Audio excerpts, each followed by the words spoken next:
Et l'invitée de la matinale en ce jeudi 30 août est Martine Cornaille, la présidente d'EPLP, Ensemble pour la planète, la première partie avec les questions de Thierry Belmont. Bonjour Martine Cornaille. Bonjour la première, bonjour à tous. C'était mardi matin à Paris, en direct à la radio. Nicolas Hulot a expliqué qu'il se sentait seul, que la mobilisation n'était pas à la hauteur de l'urgence de la situation.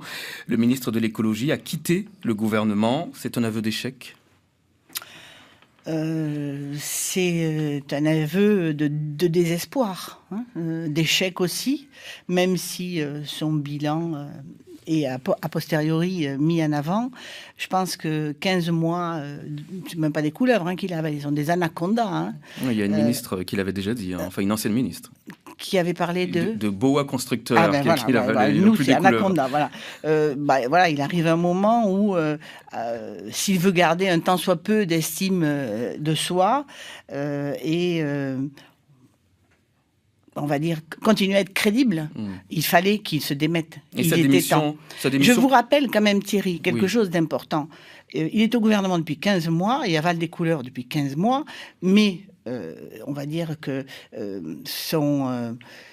sa mise à l'écart ou le peu de considération qui lui est portée ne date pas d'aujourd'hui. Moi, je me rappelle avoir entendu Nicolas Hulot sur vos ondes dire, lors de son passage en Nouvelle-Calédonie en novembre 2014, alors qu'il est venu dans les bagages de François Hollande, dire, ben oui, le charbon, c'est la meilleure solution pour la centrale SLN, pour le remplacement de la centrale SLN. Je pense que déjà à cette époque, on lui faisait dire des choses qui allaient à l'encontre de ses convictions. Et il arrive un moment où ce n'est plus possible. Voilà. Oui, en même temps, il savait où il mettait les pieds, Nicolas Hulot. Je pense qu'il a commis une erreur, parce qu'encore une fois, La République En Marche, M. Macron se paye de mots, mais ils ont fait illusion, la preuve, M. Macron a été élu, et parce qu'on lui offrait un grand ministère de l'écologie, M. Hulot a cru pouvoir changer les choses. Or, nous considérons que l'écologie est intégratrice. Donc, il fallait qu'à côté de lui, il y ait un ministère de la transition agroécologique, qu'il y ait un ministère de la transition énergétique, qu'il y ait un ministère de la conversion économique. Et lui était tout seul à incarner l'écologie. C'est pas possible avec des collègues et un schéma de gouvernement du passé. Nicolas Hulot dénonce la présence de lobbies dans le cercle des pouvoirs. Encore une fois, Nicolas Hulot, il ne découvre pas les lobbies aujourd'hui. Il n'est pas né de la dernière pluie. Encore une fois, qu'est-ce que vous en pensez, Martine Cornaille ? Il pensait que le gouvernement auquel il appartenait saurait les tenir en laisse et les maintenir à leur juste place. Oui, je vous parle des lobbies parce que vous aussi, Martine Cornaille, après des années de lutte, vous vous étonnez de la lutte du pouvoir des lobbyistes en Nouvelle-Calédonie. Vous vous étonnez seulement maintenant ? Ah non, on s'en étonne pas. On en est arrivé... au moment où M. Nicolas Hulot annonçait sa démission à Paris sur France Inter, nous, à EPLP, nous étions réunis en conseil d'administration. Donc nous ignorions sa décision, mais nous sommes arrivés aux mêmes conclusions. C'est-à-dire que nous avons dit que les lobbies en Nouvelle-Calédonie, ça suffisait et que donc nous allions pratiquer la politique de la chaise vide dans toutes les instances consultatives dans lesquelles nous siégeons. Est-ce que c'est constructif, ça, la politique de la chaise vide ? Mais le souci, Thierry, c'est qu'après 12 ans d'investissement sans borne, on voit bien qu'on n'y arrive pas. Donc nous exigeons désormais un profond bouleversement de la gouvernance. Nous voulons discuter avec des gens qui ne sont pas en conflit d'intérêts. Qu'on entende les professionnels, qu'on les écoute, c'est une chose, mais qu'ils participent à des décisions qui les concernent, c'est inacceptable. Nous disons que l'intérêt général, ce n'est pas la somme des intérêts particuliers. Le tout est bien plus grand que la somme des parties. Donc il faut que les décisions publiques servent l'intérêt général et soient prises en dehors de toute pression, qu'elle soit économique notamment, ou même politique, puisqu'il y a beaucoup de postures qui malheureusement desservent l'intérêt général. Mais enfin, on peut penser que si vous claquez la porte... on ne claque pas encore la porte. On essaie de provoquer une prise de conscience en disant, voilà, se retrouver au comité consultatif des produits phytosanitaires face à un représentant de la Chambre d'agriculture, à un représentant des importateurs distributeurs de pesticides, face à trois représentants des syndicats d'exploitants agricoles, qui prônent en fait le statu quo, alors que nous nous battons très isolément pour un changement radical des pratiques, ça ne peut pas le faire. La même chose au fonds nickel. Je suis la seule représentante de la société civile qui n'a pas intérêt au nickel. J'ai face à moi tout le secteur minier et métallurgique. Ce n'est pas possible. Donc, on veut sensibiliser à la nécessité de réforme de la gouvernance. Donc, on fait systématiquement signer des déclarations de non-conflit d'intérêts, et c'est seulement à cette condition que la protection de la santé et de l'environnement sera efficace. Est-ce que vous avez démissionné du conseil d'administration de l'Œil ?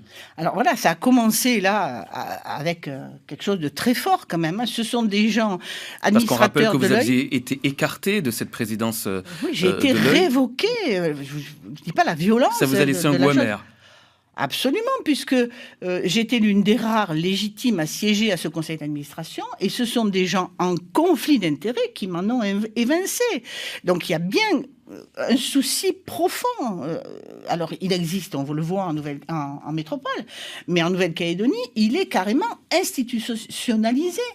Ce sont les provinces, le gouvernement, l'État, certaines communes qui organisent donc des cercles de concertation dans lesquels on est minoritaire d'une part, et face à des gens qui défendent leur beefsteak. Et nous disons non, on n'est pas des lobbyistes comme les autres. Nous, on défend l'intérêt général. Et finalement, les gens qui sont face à nous, bien sûr, ils ont des choses à dire. Bien sûr, il faut leur permettre de les dire. Mais ensuite, lorsque la décision doit être prise, il faut faire abstraction de ces intérêts particuliers, si le besoin s'en fait sentir, pour ne considérer que l'intérêt général, la défense des biens communs. En Nouvelle-Calédonie, en tout cas, les lobbyistes, ils sont connus. Vous tapez toujours sur les mêmes. En général, les métallurgistes. La mine, l'énergie, l'agriculture conventionnelle. En ce qui concerne l'Œil, vous aviez tapé sur Vallée. Pour vous, c'est Vallée, c'est cet industriel qui tirait les ficelles ? Tout à fait. Vous avez vu que la Chambre territoriale des comptes a rendu un rapport récemment qui confirme ce que je disais au moment de mon éviction de l'Œil, c'est-à-dire que la province sud n'a rien à refuser à Vallée, puisqu'elle a contracté une dette considérable à son encontre via donc une filiale de Promo Sud, et que ces dettes contractées mettent en péril la province. Donc, on nous a vendu aux industriels de la mine et de la métallurgie. On n'a malheureusement pas fini d'en payer le prix au travers de décisions qui ne vont pas dans le sens de la préservation de notre patrimoine naturel et donc de nos conditions de vie, de notre qualité de vie de long terme.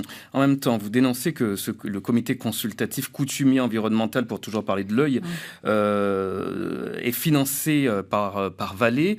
André Vama, qui est le nouveau président de l'Œil, rappelle que finalement EPLP aussi est financé par Vallée. Ah bon ? Vous répondez quoi quand Mais c'est complètement faux, c'est totalement faux.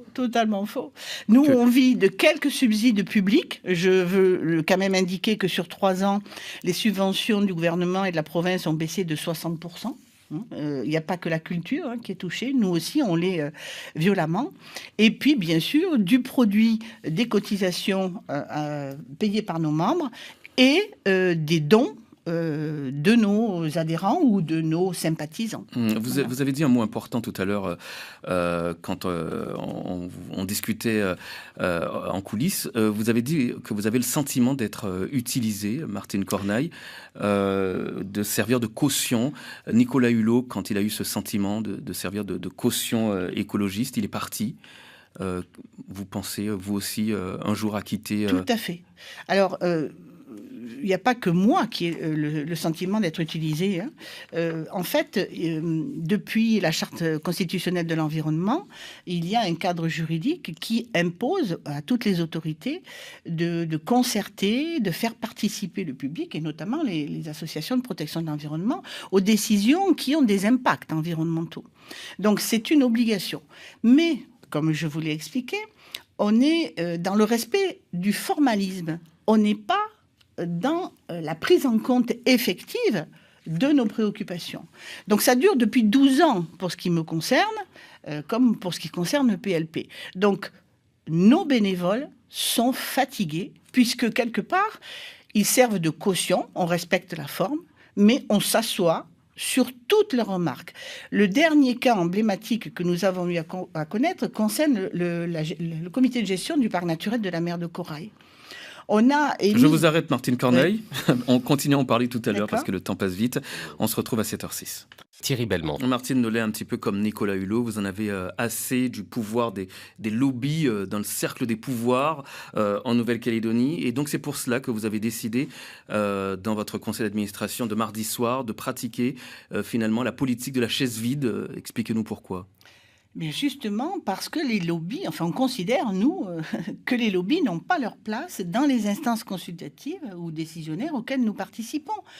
Nous sommes là pour prendre des décisions qui profitent au plus grand nombre et malheureusement, nous voyons bien, après 12 ans de pratique quand même, que les décisions qui sont prises pour servir les intérêts de quelques-uns. Alors je répète la question. Ça nous est devenu en quoi insupportable. Cette politique de la chaise vide va être constructive pour faire avancer les dossiers? Eh bien écoutez, c'est comme ce que M. Nicolas Hulot a estimé. On espère que ça va créer peut-être pas un électrochoc, restons modestes, mais une prise de conscience des pouvoirs publics qui, du coup, vont envisager d'accéder à notre demande de réforme de ces instances de gouvernance participative. En quoi ça va créer un électrochoc, entre guillemets? Écoutez, on l'espère, comme l'espère M. Hulot. Encore une fois, nous sommes seuls. Nous n'avons pas de fortune personnelle, nous n'avons pas de médias à notre botte, nous n'avons pas de salariés susceptibles de bloquer la baie de la Moselle. Donc, on fait ce qu'on peut avec les moyens dont on dispose, c'est-à-dire des faibles moyens.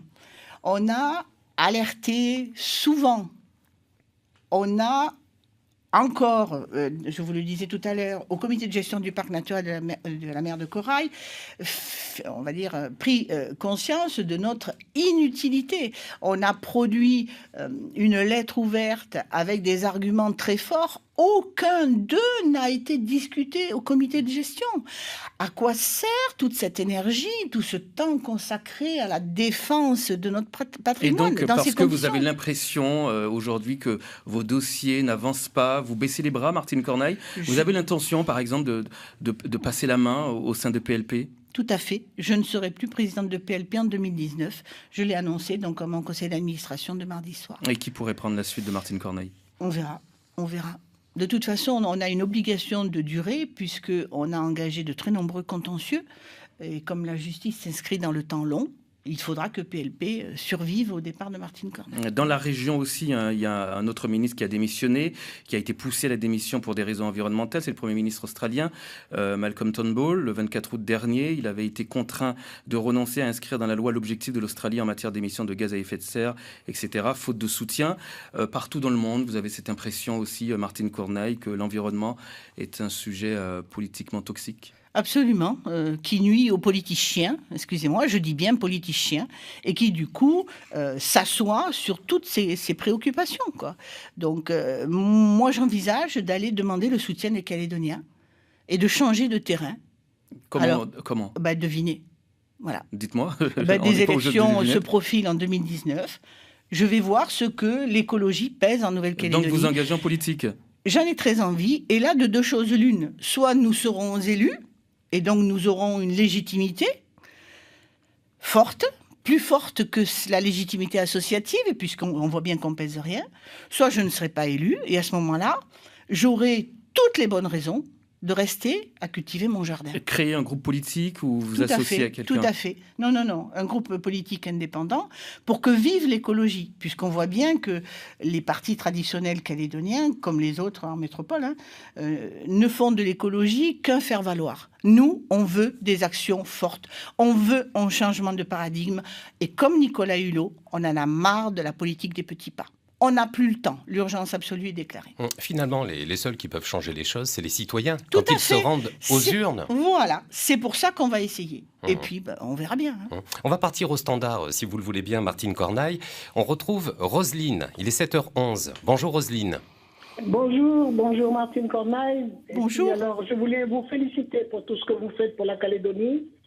On a un beau paradis, mais vous savez, bon, ce que vous dénoncez, on le partage tous, mais on n'a pas assez de cran pour descendre dans la rue avec vous. Alors moi, la question que je vais vous poser, comment se fait-il que la SLN déverse à nouveau ses fumées ? Merci Roselyne. Merci Roselyne. Alors, je voudrais dire deux choses. D'abord, on a une association qui s'appelle Scalaire, qui est chargée de suivre la qualité de l'air à Nouméa. Et dans le Grand Sud. Son premier bilan pour l'année 2017. Alors j'étais très étonnée d'ailleurs que le bilan annoncé pour une fois ne soit pas mirobolant. Hein. Il est préoccupant. Mais pire que ça, si l'on adoptait les normes de l'Organisation mondiale de la santé, le bilan ne serait pas préoccupant, il serait catastrophique. Alors, qui siège à Scalaire ? La SLN, Enercal, Valais, la province, et puis quelques autres. Nous, EPLP, nous avons demandé à intégrer Scalaire 3 fois. Nous avons présenté 3 fois notre candidature. Elle a été retoquée 3 fois. Est-ce que c'est normal que la seule association de protection de l'environnement agréée par l'État, hein, donc agrément qui justifie d'une forte représentativité, d'une gestion irréprochable, est-ce que c'est normal qu'on reste à la porte d'une association de surveillance de la qualité de l'air, alors même que les pollueurs y sont, avec voix délibérative? Il y a quand même un souci. Alors ça, c'est une chose. Et deuxième chose, je veux dire à Roselyne que les responsables, ce sont les pouvoirs publics. Depuis au moins 8 ans, la province Sud délivre des arrêtés dérogatoires d'autorisation d'exploitation de la centrale SLN. Elle a produit aussi, la province Sud, une mise en demeure à la SLN, donc mettant en demeure l'industriel de remplacer sa centrale. Il ne l'a pas fait. Quelle sanction il y a eu ? Aucune. Pire que ça, c'est nous, maintenant, Calédoniens, qui allons payer la centrale pour la SLN. Donc voilà, il faut aussi analyser les choses et puis mettre nos élus face à leurs responsabilités. Et ça, malheureusement, en Calédonie, il n'y a que EPLP qui le fait. Voilà. Et donc, il n'y a qu'une personne ou qu'une association qui est vouée aux gémonies, c'est EPLP et Martine Cornaille. Vous avez l'idée de vous présenter en 2019. Est-ce que vous pensez que si vous étiez élu, vous pourriez véritablement changer les choses ? Écoutez, on vit d'espoir.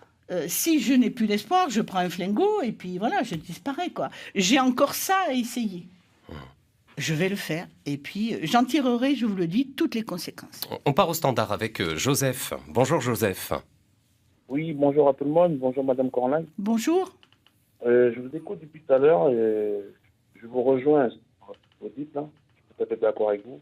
J'ai une question là. Pour le conflit de Kwawa, je ne comprends pas pourquoi il n'y a pas d'association pour l'environnement qui soutiennent les jeunes de Kwawa. Voilà, c'est ma question, Madame Cornaille. Ok. Merci Joseph. Alors, les jeunes m'ont téléphoné très tôt après le début du blocage pour me dire un certain nombre de choses et notamment qu'ils n'avaient pas d'interlocuteur avec qui parler et que ça leur posait un gros problème. Donc, je me suis fendue d'un mail adressé à Monsieur le Haut-Commissaire en lui demandant une médiation. Laquelle médiation est intervenue depuis lors.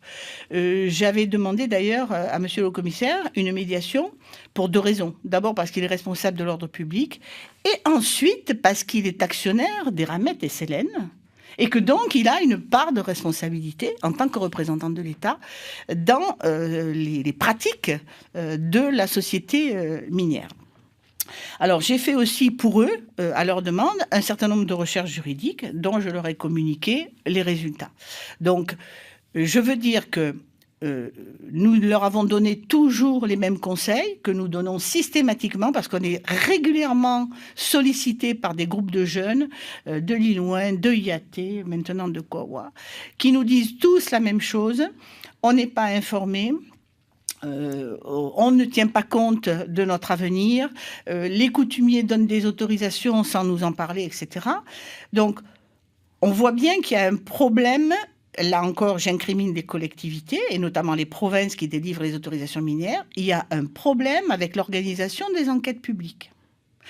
Le format actuel des enquêtes publiques n'est pas adapté à la sociologie du territoire. On sait tous que chez les Kanaks, il faut palabrer, il faut du temps. Et ouvrir une enquête publique sur 15 jours, eh ben, ce n'est pas suffisant. Donc là encore, pour apaiser les tensions, il faut changer les choses. C'est un bras de fer que les jeunes de Kouawa, en raison de montée, de faire depuis... Tout à fait, puisque le massif en question, c'est le réservoir d'eau de la zone. Donc on ne touche pas à une ressource vitale qui est l'eau. Je veux dire que dans ce conflit, comme dans d'autres conflits miniers, les seuls légitimes à s'exprimer, ce sont ceux qui souffrent de l'exploitation minière. Voilà. Je dénie le droit à quiconque de s'exprimer sur une problématique dont il ne subit pas les conséquences. Voilà. Je veux dire que nous avons recruté depuis 2 ans une association de Kouawa. Nous travaillons avec elle avec énormément de difficultés. Cette association représente une centaine de gens de l'embouchure. Eh bien, ces gens vont être les premiers réfugiés environnementaux de Nouvelle-Calédonie. Il faut les déplacer. La rivière est tellement engravée par l'activité minière de la SLN qu'ils subissent des inondations récurrentes qui mettent leur vie et leurs biens en danger, au point qu'ils ne peuvent plus rester. Donc la situation est grave. Et c'est eux qui ont la légitimité pour parler, personne d'autre. Donc il y a encore de grands dossiers à défendre en Nouvelle-Calédonie.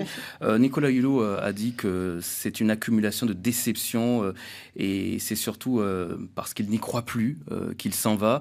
Il ne croit plus à la politique. Vous avez envie de vous engager, vous, en politique, d'ailleurs, pour quelle élection ? On nous parle de provinciales. Les provinciales de 2019. Verra, ouais. Donc la politique, vous n'y êtes pas dégoûté? En fait, dans le statut qui est le nôtre aujourd'hui, on a tous les inconvénients de la politique, sans en avoir aucun des avantages.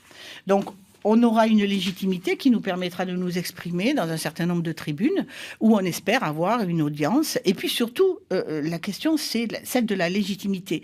Aujourd'hui, bien qu'on ait des taux d'abstention considérables, les politiques, les élus considèrent qu'ils ont seuls la légitimité à décider.